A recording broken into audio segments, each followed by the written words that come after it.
நம்ம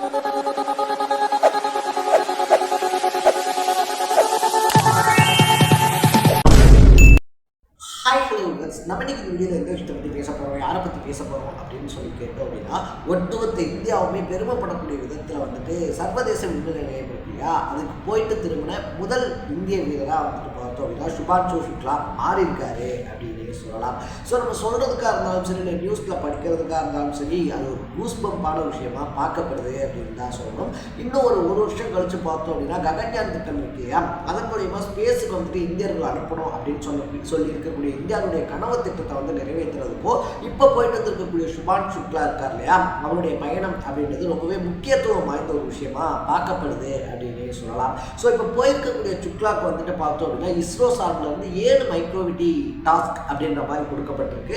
அந்த எல்லா விதமான கிராவிட்டி டாஸ்கையுமே வந்துட்டு சுபான்ஷ் ரொம்பவே சக்ஸஸ்ஃபுல்லாக முடிச்சிருக்காரு அப்படின்னு சொல்லப்படுது. ஸோ யார் இந்த சுபான்ஷு சுக்லா, அதை தாண்டி வந்துட்டு இவருடைய விண்வெளி பயணம் அப்படின்றது ஏன் இந்திய விண்வெளித்துறையில் இவ்வளோ முக்கியமான ஒரு விஷயமா பார்க்கப்படுது, அதனுடைய பின்னணி என்ன அப்படின்னு சொல்லி பல விஷயங்களை தான் இந்த வீடியோவில் நம்ம விலாவாரியாக பேச போகிறோம்.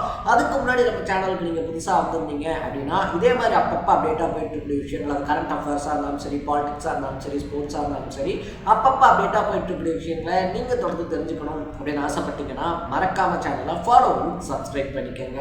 ஸோ ஃபர்ஸ்ட் ஆஃப் ஆல் வந்துட்டு பார்த்தோம் அப்படின்னா இது வந்துட்டு 1 இல்லை 2 இல்லை கிட்டத்தட்ட 18 நாள் பயணம் அப்படின்னே சொல்லலாம். ஸோ இந்த ஐஎஸ்எஸ் பயணம் இருக்கு இல்லையா, இது வந்துட்டு பார்த்தோம் அப்படின்னா பல உலக நாடுகளை சேர்ந்த விண்வெளி ஆராய்ச்சியாளர்கள் சேர்ந்து போன ஒரு விஷயம். 4 நாடுகளை சேர்ந்த விண்வெளி ஆராய்ச்சியாளர்கள் போயிருக்காங்க.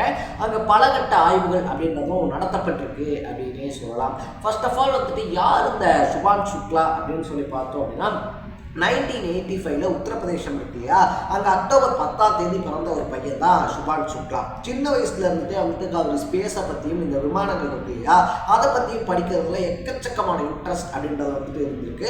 அதனால வந்துட்டு பார்த்தோம் அப்படின்னா அவர் 2005 வந்துட்டு ஆர்மி இருக்கு இல்லையா, ஆர்மியில் போய் ஜாயின் பண்ணுறாரு.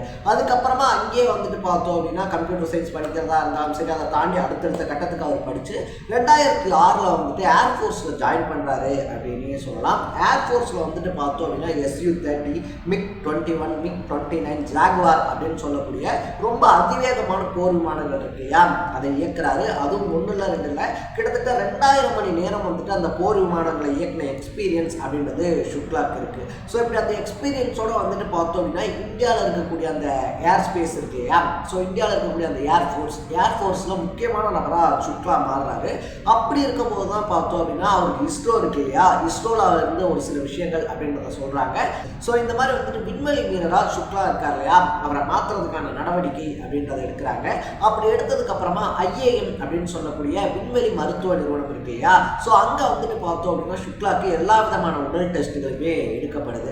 அங்கே எடுத்ததுக்கு அப்புறமா உடல் ரீதியாக வந்துட்டு என்னதான் சுக்லா இந்த மாதிரியான விஷயங்கள் இருக்கு இல்லையா, விண்வெளி போகிறதுக்குலாம் வந்துட்டு தயாராக இருந்தாலும் விண்வெளியில் அப்படின்னு சொல்லிட்டு ஒரு சில நடைமுறைகள் அப்படின்றதுக்கு, ஏன்னா அங்கே ஈர்ப்பு விசை இருக்காது, அதை தாண்டி வந்துட்டு பார்த்தோம் அப்படின்னா அந்த உலகமே தனி அப்படின்னு சொல்லி நம்ம நிறைய விஷயங்களை படிச்சிருக்கோம் இல்லையா. ஸோ அந்த மாதிரி இருக்கிறதுனால அதுக்கு அவர் ப்ராக்டிக்கலாக வந்துட்டு ட்ரெயின் ஆகணும். இங்கே இருக்கிற மாதிரி அங்கே போய் இருக்க முடியாது, அங்கே என்னென்ன மாதிரியான விஷயங்கள் அப்படின்றத நம்ம பண்ணணும், எதுக்காக நம்ம போகிறோம், அதுக்கு ஸ்பெசிஃபிக்காக வந்துட்டு நம்ம என்னென்ன கற்றுக்கணும் அப்படின்றதுக்காக மாஸ்கோ இருக்கு இல்லையா, ரஷ்யாவில் மாஸ்கோவில் வந்துட்டு பார்த்தோம் அப்படின்னா யூரி காக்கரினுடைய அந்த பயிற்சி நிறுவனத்தில் போயிட்டு ஜாயின் பண்ணுறாப்புல. இந்தியா சார்பில் வந்துட்டு பார்த்தோம் அப்படின்னா இவங்க ஸ்பேஸ்க்கு அனுப்புறதுக்கு கிட்டத்தட்ட 550 கோடி ரூபா வரைக்கும் செலவு பண்ணப்பட்டிருக்கு அப்படின்னு சொல்லப்படுது.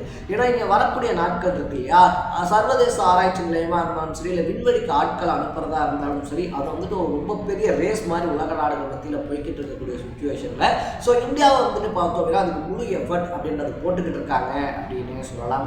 அதனால தான் இந்த 550 கோடி ரூபா இருக்கு இல்லையா, அதை செலவு பண்ணி என்ன பண்ணுறாங்க அப்படின்னா சுக்லாவை வந்துட்டு விண்வெளிக்கு அனுப்புறதுக்கு முழு உடல் தகுதி அப்படின்றத அடைய வைக்கிறாங்க.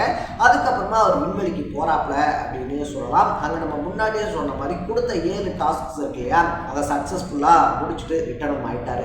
ஸோ இந்த நேரத்தில் ஒட்டுமொத்த நாடுமே பார்த்தோம் அப்படின்னா சுபாஷ் சுக்லா இருக்கார் இல்லையா, சுபான்ஷு சுக்லானுடைய ரிட்டர்ன் அப்படின்றத கொண்டாடிக்கிட்டு இருக்காங்க அப்படின்னு தான் சொல்லணும். ஏன்னா இதுக்கு முன்னாடி வந்துட்டு பார்த்தோம் அப்படின்னா விண்வெளி ஆராய்ச்சி நிலையம் இருக்கு இல்லையா, சர்வதேச விண்வெளி ஆராய்ச்சி நிலையத்துக்கு போயிட்டு திருப்பி வந்துட்டு பார்த்தோம் அப்படின்னா சேஃபராக வந்த பர்சனாக சுபான்ஷு சுக்லா பார்க்கப்படுறாரு.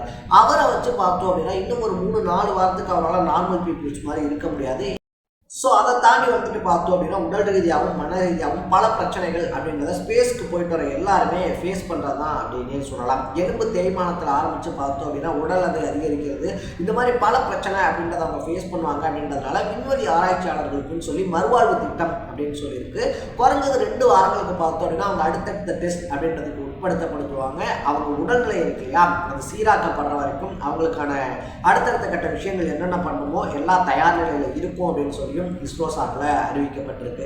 ஸோ ஒரு 3லேருந்து 4 வாரங்கள் அவர் நார்மல் ஆகிறதுக்கு எடுத்துக்கிட்டாரு அப்படின்னாலும் அதுக்கப்புறமா நம்ம முன்னாடியே சொன்ன மாதிரி இந்தியாவுடைய கனவு திட்டம் அப்படின்னு சொல்லக்கூடிய ககன்யான் திட்டம் இருக்கு இல்லையா, அதுக்கு வந்துட்டு இவர் போயிட்டு வந்திருக்கக்கூடிய எக்ஸ்பீரியன்ஸ் அப்படின்றது ரொம்பவே யூஸ்ஃபுல்லாக இருக்கும். அப்படின்றதுனால இவரை வச்சு அடுத்தடுத்த கட்ட முயற்சிகள் அப்படின்றது என்ன, நம்ம இப்போ வச்சிருக்க பிளான் இருக்கு இல்லையா, அதுவே போதுமானதாக இருக்குமா, இல்லைன்னா நீங்கள் போயிட்டு வந்த ஏர் ஸ்பேஸில் ஆரம்பித்து எக்கச்சக்கமான விஷயங்கள் அங்கே என்னென்ன மாதிரியான விஷயங்கள் அப்படின்றது இருக்குது, அதுக்கு நம்ம என்னென்ன மாதிரி வந்துட்டு தயாராகணும் அப்படின்னு சொல்லிட்டு பல விஷயங்களுக்குமே சுபாஷ் சுக்லாவுடைய அந்த எக்ஸ்பீரியன்ஸ் அப்படின்றது இருக்கு இல்லையா, அது ரொம்ப முக்கியம்.